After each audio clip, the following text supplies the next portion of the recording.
fiction, science fiction, horror, fantasy, crime, LGBT, thriller. You have now entered the House of Mystery with your hosts, Eric Shapiro, David North Martino, John Copenhaver, and Al Warren. Heard on KCPW 106.5 FM Los Angeles, 102.3 FM Riverside, and 105.0 AM Palm Springs. Well, welcome back into the House of Mystery, and I'm Al Warren, and over there is Mr. David Rose North Martino. You're back Rose is to back. the Rose today, Mr. Serial Killer. Well, I'm in a mood to scream, right? You know, why not? Yeah. Yeah. You know, what am I going to do? I got to get new headshots because mine aren't good enough for That's right. Book and Buzz magazine cover of the month, July. Jeez, I didn't even have to sleep with someone to get that. Wow. I know. That's They obviously didn't read my new. books, but I would have been inside the back cover. Bathroom reading 2022. You just go to Kmart, get a photo. There's no Kmart anymore. I'm in the dollar store bin. There we go. Yeah. Well, but I know that you have more in there than me. No, that's true. Anyway, that's enough. That's enough of this. Let's get to the serious stuff. We got a real writer. That's here. right. So, now the first book, called The Local, a legal thriller, and it's with the author Joey Hartstone. Thank you for being on the show, Joey. Thank you for having me. He says with caution. I wonder now, I see this as your first book, and but you've been doing television and film writing, and that's kind of a different animal. And what made you jump over into doing something like this? Largely that the television and film writing dried up for me for a couple of years. So I kind of hit an interesting point in my career where the TV show I was on, Your Honor, had just wrapped its first season and the pandemic hit, and there was no second season anytime in our near future. So I found myself with more free time than I'd had in about 7 years. And I had this one story that I wanted to tell, and I had envisioned it as a TV series, but had just read the entire Lincoln Lawyers series because I had been up for a staffing position on that TV show, which I didn't get, which also helped free up my time. And I loved that series of books. And I had this legal story that I wanted to tell, and I thought I should try to do it as a novel and see what happens. Well, that's all right. The Lincoln Lawyers sucks. No, it's such a good series, and they're doing really well. I'm happy for them. I liked everybody involved. It was a job I wanted and did not get. Yeah. Well, like I said. Hey, and so Rob Reiner, you did a couple of films directed by him. Did you get to meet him and work with him or no? Oh, yeah.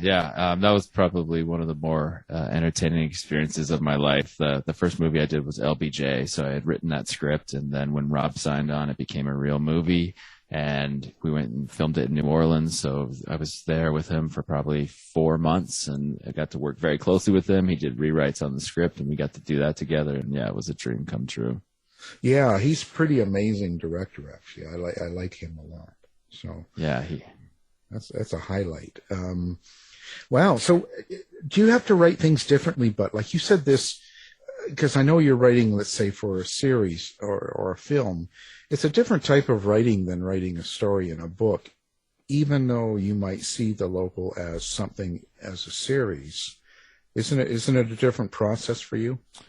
Yeah, writing a book was much more solitary. It sort of reminded me of writing scripts before anyone was reading my scripts, actually. But yeah, I'm used to now either working with somebody like Rob, who has a lot of input and ultimately is the real author of that project, or working in a writer's room on a TV show where I'm getting to work with 7, 8, 9 other writers and collaborating every single day. So this was much more solitary. I had a few very close, trusted readers, first and foremost my wife, Abby, But yeah, it was a solitary endeavor, and that was fun and liberating in some ways, and also scary because I didn't have the benefit of a lot of people's perspective and input. Yeah. But sometimes that's good. It can be. Yeah, because it can go either way. It can affect the way you write, the direction, and sometimes change parts of the story that might not end up working. So when you get to this, like you said, you had a story to tell. So is this very personal for you? The character is personal for me. The story came from a conversation I had with a friend of mine who I had gone to college with, and he's an intellectual property lawyer, and he told me that his work was taking him away from Boston into this small town in East Texas. And as he told me about this place I'd never heard of that was actually the site of more patent infringement lawsuits than anywhere else in the country, I just became fascinated by this little town and the lawyers who work there and what goes on. And I just kept asking him more and more questions over the weeks and months, and I knew I wanted to write about it. And it just was one of those stories that sort of slowly developed over a couple of years, and then the timing was right to really roll up my sleeves and try to tell this one. So when you tell this kind of a story, but you're using a real setting and reality in it. How do you develop a character into that? Like how do you make a full character that has something that is believable to readers? Yeah, well, I guess I started with the circumstance because this character's job was so interesting to me. Basically, what happens is major corporations throughout the world are sued in this small town, and they're represented by big legal teams from major cities, but they have to have a local counsel on their team. And as this venue became bigger and bigger, the out-of-town lawyers realized that these local attorneys could play a really invaluable role because they could communicate with the local juries in ways that the out-of-town people could not. And so I thought, okay, I want this character who's really good in a courtroom, who just is very savvy and also can connect with other human beings on this level, and he's sort of a hired gun. So I started with what his profession was. I borrowed a bit from my life and then from a lot of other characters from a lot of other legal thrillers that I loved, and tried to come up with something a bit new. Well, the jacket copy mentions the Byzantine world of criminal law. Did you have to simplify a lot to make it understandable to the average person who isn't a lawyer but likes this type of a story? Yeah, I hope that I'm positioned fairly well to do that because I'm not a lawyer, so my knowledge only goes so far. I wish I was a lawyer, and I thought about going to law school many times, but hopefully I have just enough understanding to write about it well, but not too much understanding that I go over people's heads, because I don't think that's going to happen. And then the other thing was that because my main character was a patent lawyer, putting him in the world of criminal law was kind of freeing because he was allowed to make mistakes and to not know things about criminal law because that wasn't his specialty anyway. Well, so when you said it's important for you, the story, you were interested, was there a point under the story? Was there some sort of subtext you wanted people to get out of it? Yeah, a few themes emerged. There was some father-son stuff that came up, first with the main character and then with a few secondary characters, and I realized that theme was certainly in the book and probably an important theme in my life as well. Unresolved issues with parents, I think, it's always good fodder for material. And yeah, I wanted to, there's a love story in there. There's sort of a lot of little small characters that I liked, and I liked that this town is about 23,000 in population, which was about half the size of Flagstaff, Arizona, where I'm from. But I liked writing about a small place where everybody kind of knows each other, and there are secrets there that outsiders are not privy to, but that the town itself was it's a little trite, but to say the town was itself a character, and the insider-outsider nature of the story and of patent law here became a theme as well. Wow. So do you expect any sort of a backlash or any sort of a little bit of a rougher ride when you involve something like this and with, patent lawyer and small town and things like that? Do you have to be careful on how you represent that? I wasn't too careful. I mean, I don't think you should write about real things and then be concerned about how those subjects are going to respond, because I think that affects the work. But also, I think I treated it fairly. The few people who do pay attention to what goes on with patent litigation in East Texas are usually very critical of it. The issue of patent trolling is very big, and that's where people, usually lawyers, buy up patents that nobody is using, and they buy it up solely for the purpose of suing other corporations. So when John Oliver and NPR do a piece on the Eastern District of Texas, it's always very critical. And I wanted to get into a little bit of that, and I may get into it more if I get the opportunity to write another book. But when I met with lawyers in Marshall, Texas, who do this for a living, I was really taken by how much they love their work. And I like characters who are very passionate about what they do. So I think I shined a little bit of a light on some of the more negative sides of the profession, but there's also a romantic take to it, because these people who do this love what they do, and they're very proud of where they live and what their work is. So I wanted to show that as well. How do you ever kind of set a certain amount of what you're going to include about yourself in let's say the main character, or a character that you use that kind of is you? Well, the main character delivers an opening statement in the first couple chapters of the book, and it's all about a high school experience that he had. And then another character asks him if it's true, and he says, well, all the best stories are true.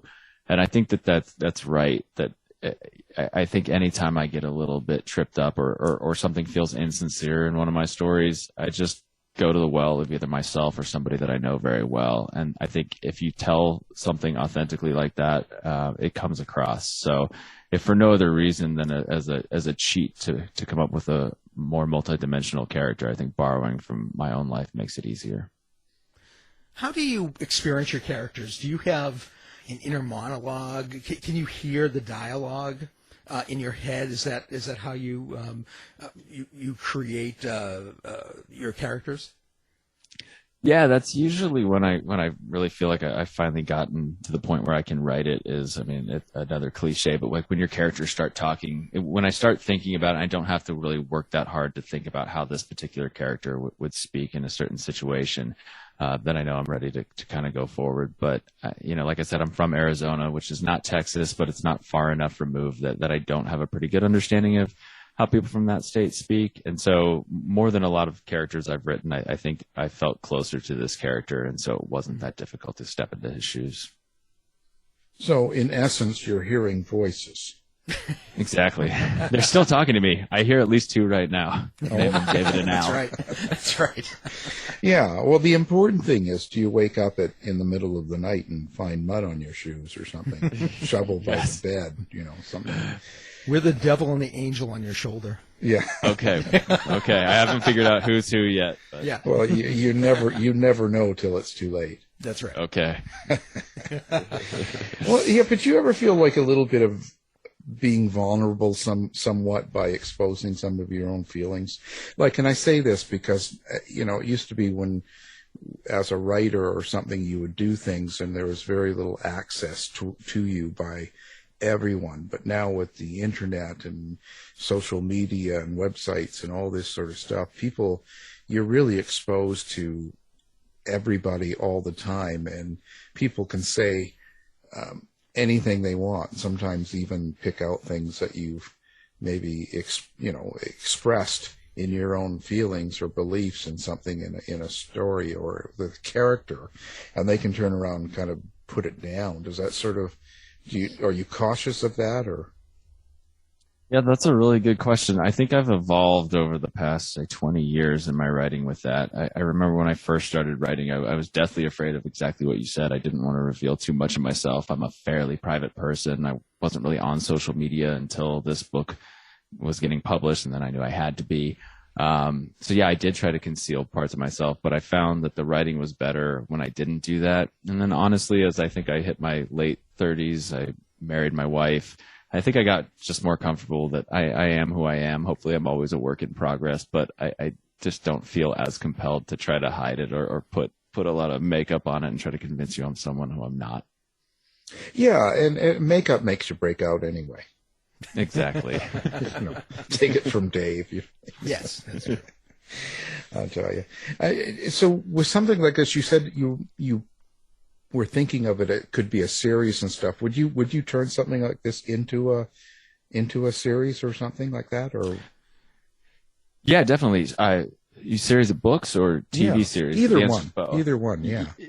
Yeah, I definitely envision this as an ongoing character. So I have a couple ideas for what the next two books could be, and then I hope I'll be pitching this as a TV series probably early in 2023. And I would love to see both of those things happen.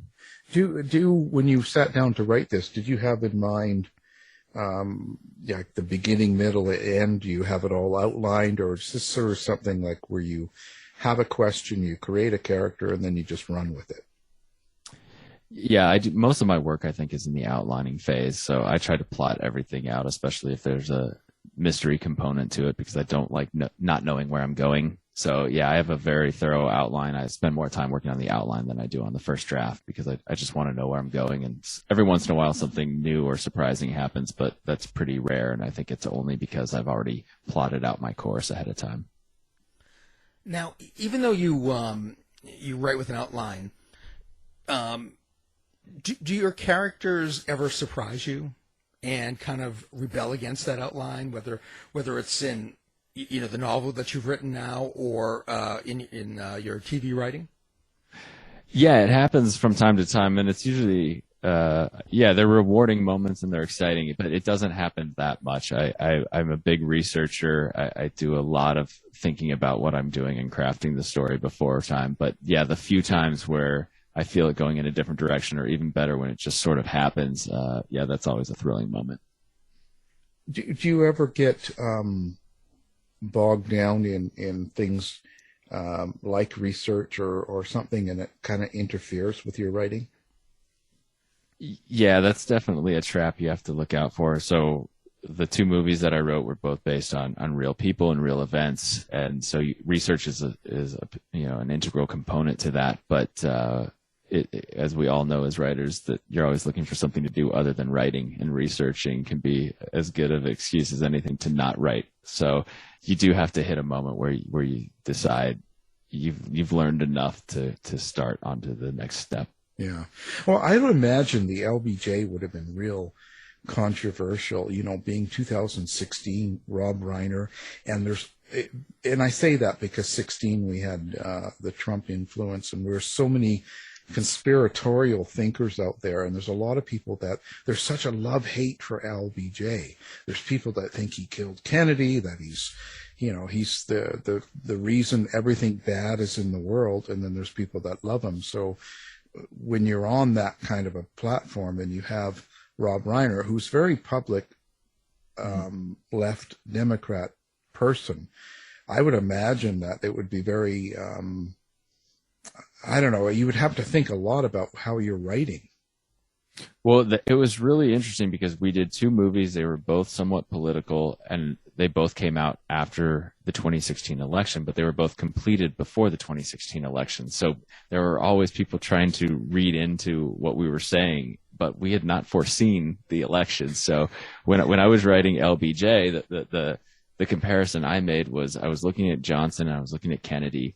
And here was Johnson, this sort of older statesman with a lot of experience, but not a lot of charisma, who had seen this other person take the job that he wanted. And it was a younger, more charismatic and intriguing person. And it felt very much to me like Hillary Clinton and Barack Obama, that it was sort of the similar type of dynamics between the two of them. And so I thought, well, this will feel like perfect timing when Hillary's elected, because I think there are some similarities between her and Johnson. And then Trump got elected. And so then there were all these pieces written about how Trump and Johnson were both vulgar, and trying to find, similarities and themes that would connect to Trump, but that was not really in my mind. I mean, I don't even think Trump was a candidate when I started writing that script. Oh, come on. You planned it. You're part of the conspiracy. Yeah, true.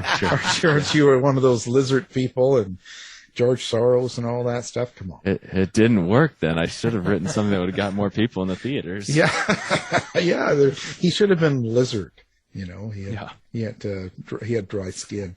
I just think that it would be very crazy because people became very aggressive, and it wouldn't be hard for someone to call you names at this particular time.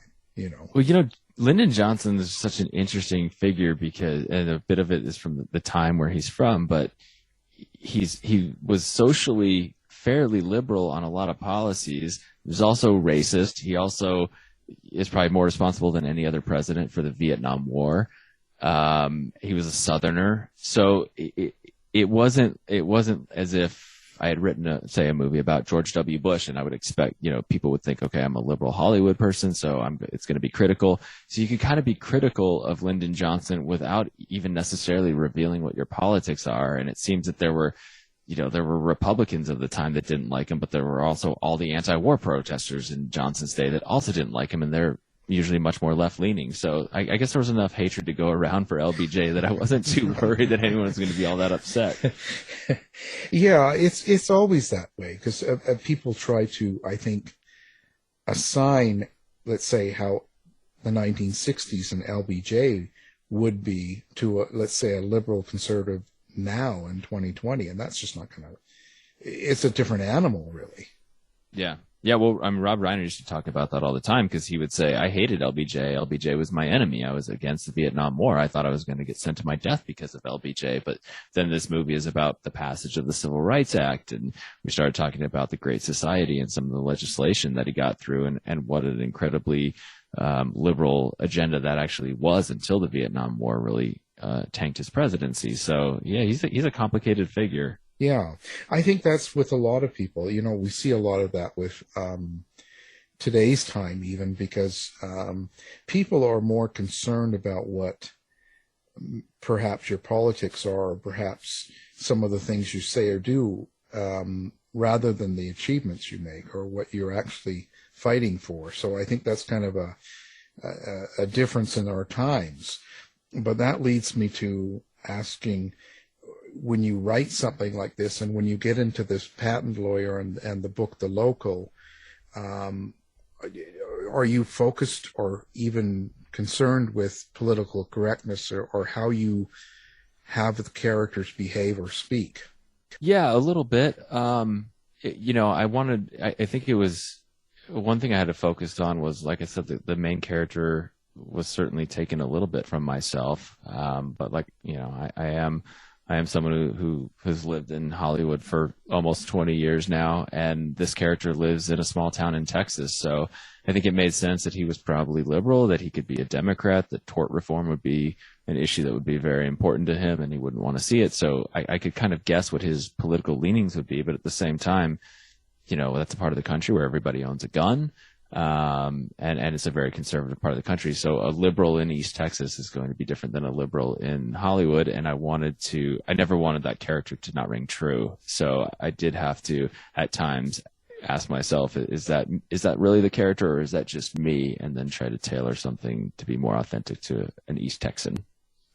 Yeah, I would see that would be very, you would really have to give that a lot of thought because you want to make sure you're right. It rings true. If people have to believe in the character or you lose.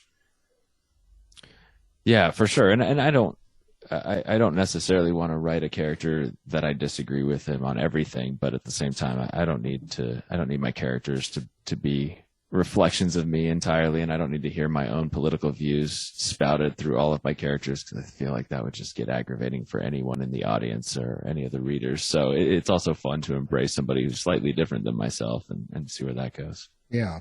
Yeah, you want to reach a certain level of fame before you start just putting yourself in everything. Oh, yeah, exactly. I mean, that you get like Dave there who's... oh, yeah. Everything he does is Dave. Yeah, well, that makes sense. But he's a star. But I mean, I get a little tired of that myself. Everyone does. Yeah. Oh boy, you're off the show for 2 weeks now, bud. It happens fast. Yeah, it does. I'm the queen. So when you finish a project like this and you look back at it, do you see things in your writing that you prefer to change now? Yeah, there's always that point, and it was really hard with the book because when it's a movie, it's not. I don't really have final say over anything. So in some way that can be frustrating because you want to have more control, but in another way it's liberating because I don't have control of it. So I can kind of let it go and know that I'm not going to be the final arbiter of anything.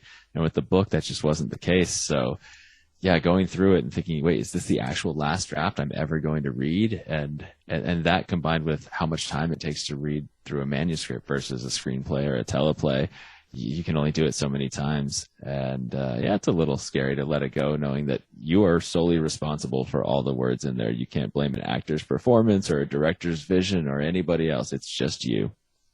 Yeah, because your name's on the cover. It should be, yeah. It's not, well, I don't know. Sometimes I wish my name wasn't, but but if your name's on the cover, the book stops there, right? So it's kind of you. It's not like you can pass it to the director or producer or all the other stuff and kind of, Oh, that's interesting.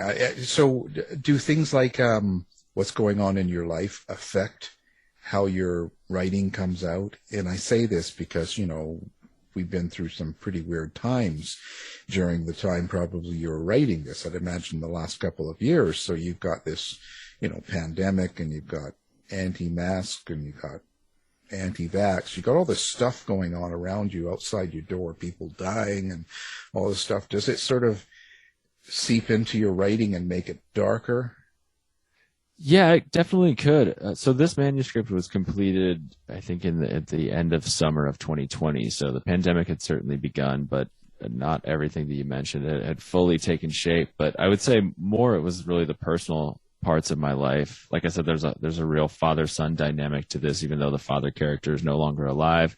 My father died about 12 years ago, so I think that was still something that I hadn't really written much about, and I was interested in exploring. And then my main character's wife has also died before the book begins, and that was actually, I think, what happened is I got married to my best friend, and all of a sudden I had this huge fear that she wouldn't be around forever, and it was a fear that I found was just starting to plague me, and I felt like I needed to confront it and deal with it, and so putting it into the story was a way I was sort of able to do that, and I think kind of put it to rest a little bit, which was nice.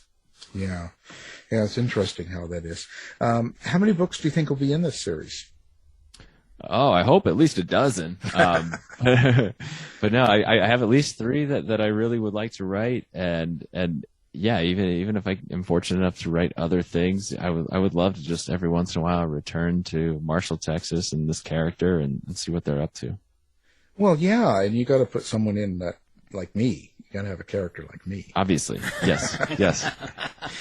Well, I'll try it. Who are your influences in your writing itself? And that's a very generic stock question, but I also go for people that influence you, let's say, that are not writers. So do you have is there music or is there other forces at work here?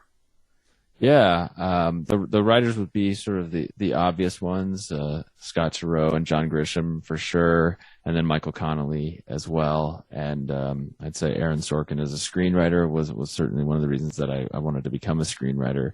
And beyond that, I would say, honestly, lawyers. It is really a profession that I wish I had tried, and I admire people who go to law school, and I'm envious of their education and what they can do with their lives. And so, yeah, anytime some lawyer is unfortunate enough to cross paths with me, I'm going to try to corner them and ask them endless questions about what they do. Boy, lawyers are not necessarily like that. Well, I'm fortunate enough that I have several in my family and close circle of friends. So I haven't met a lot of lawyers in circumstances where you wouldn't want to encounter one, at least. Yeah. Well, do you watch The People's Court? I do not. Should I? Well, I'm just throwing it out there to see what happens. Maybe Judge Judy or something. Maybe you'll be the next TV judge. Yeah, maybe. I saw Steve Harvey on yesterday, so I guess anybody can do it. Well, anybody can nowadays. Come on, this is the capitalist way. We're going to make a start of you here. So yeah, you figure out the angle. You kind of look like you could be a judge. I could see you in a black robe and being real mean. Jeez, It's not a, I wouldn't turn the job down. I'm only 40 though. I don't know, and with no legal experience. So, maybe I missed the boat on who was going to appoint me then to a judgeship. Well, you should have got in when Trump was there. Come on, what do you think? Exactly. Let's get on. Yeah. You could be on the Supreme Court right now. I could be. Oh, I'm not going to go there. That could be rough. Well, what do you got coming up next then? Or are you just going back to work for like TV and stuff, or are you going to jump on another book? No, I'm working on the second season of Your Honor, which is a show on Showtime that stars Bryan Cranston. So that should be coming out. I think the first episodes will air at the end of the year, and that should keep me busy till 2023. He's an interesting guy too. How do you make things or keep things fresh, I guess, in something like a series writing? Because I would imagine writers like you are inundated. There should be a ton of work with all these streaming services coming up now, or is that wrong? No, that's right. It's a really good time to be a television writer in particular. When I got my master's degree in screenwriting, and at the time, most of my fellow students wanted to be film writers, and there were already more jobs in TV than film, but now, 10 years later, it's so much more so that almost every writer at least does some work in television if they're working professionally. Yeah. What do you kind of use some of the same ideas over again when you're doing stuff like that? Of course, no one listens, so don't worry about that. Yeah, you recycle the good ones for sure. Hopefully put a new spin on them so that no one knows. But I think the way you just keep it fresh is honestly the writers' rooms. I'm in a writers' room right now with 9 other writers, and there's 12 or 13 people in there on any given day, and that's the most helpful part of the creative process, is just having a lot of different people and a lot of different perspectives, and put them all together, and something new should come out of that room every day. But there must be one person in that room you hate. It's just myself. Oh, come on, give us some names. Tell me some. No. It's really fun, especially having written the book and doing this experience. It is fun to get back into a room. I hadn't been in a writer's room since I think 2018. And I hadn't really had a job that took me out of the house in a long time. Not that this takes me out of the house; it's all on Zoom. But metaphorically, I get to leave the house for a few hours, so it's fun. Is there a lot of pressure writing for TV? Yeah, well, so I'm actually the showrunner of the show this season, which is a new role for me, and that has a lot more pressure than the old jobs. But there's pressure. I think most of it is on the showrunner. For the writers' room, you're really trying to deliver for the showrunner and get outline stories and scripts into them, and then the showrunner has to deal with actors, directors, sort of every other department, and it's pressure, and it's just a lot of different things to juggle at once. Yeah, especially with these, highfalutin actors. Yeah, it's fun. It's fun getting to know the actors a bit. Now, I mean, it used to be different in television, but now a lot of TV writers really don't get to go to set. They don't get to meet the actors and directors. They don't produce their own episodes, and it's sort of a bummer. But it's nice to be able to have the opportunity to do that. Are you going to give us some gossip? I don't have any gossip yet. I have not left this writer's room, so all I can tell you is about the writers that I work with, and writers aren't interesting enough. None of us are, so we don't care. We'll see after we film it. Yeah. No, I want some gossip. Come on, I want some. I've not met any of the actors yet, so I don't know anything, but I'll try to get some for the next time you have get me. Some and make something up if you can't, right? I mean, okay, I'll try. Now, how do you like to interact? I guess, like you said, you weren't really a social media and stuff, so. What's the outlay now? You've got like a website, you've got social media accounts. Where can your favorite fans and readers find you? Yeah. I have a website, joeyhartstone.com. I'm at JC Hartstone on Twitter and Instagram. And you can find me there at any of those three. And this is an interesting experience because when you're seated between Rob Reiner and Woody Harrelson, nobody wants to talk to you. And so that's what I'm used to. But now it's just me. And so if anyone bothers to read the book and they want to reach out, I guess I'm the person they're going to want to talk to. So I'm looking forward to do that. Well, we recommend all hate mail going there and everybody that's upset. Please. I will read it all and take it all very take personally. It all in, I assure you. Personally. You could be like me. You just go after them. Just take them out. No, you know those people who say they don't read bad reviews. I don't know if they're ever telling the truth, but I won't even pretend that that's not true. That would be my way. I will read anything negative about myself and believe it all. Yeah. To my core. Well, you can take two aspects. I get a lot, and let me tell you, Okay. it's the best way. He said, "I bet." Yeah, but the best way to deal with it is either you just say, "Yeah, you're right." Absolutely. I cannot write. Everything you say is right.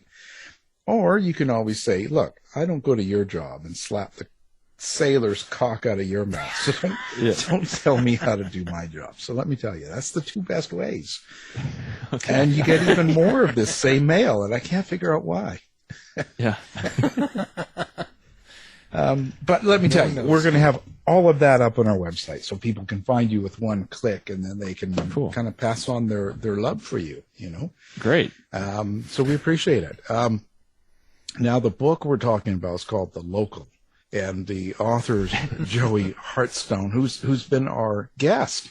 And like I said, please, he needs money, so buy the book, okay? So that he can start having his own series. People, get on it. So, well, thank you for being here, Joey. This has been Thank you for having me. Been a thrill. I had a blast. Yes. Tired of wasting time trying to decide what to watch on your streaming service? Go to our website and look for the Martino movie reviews. You've been listening to the House of Mystery radio show.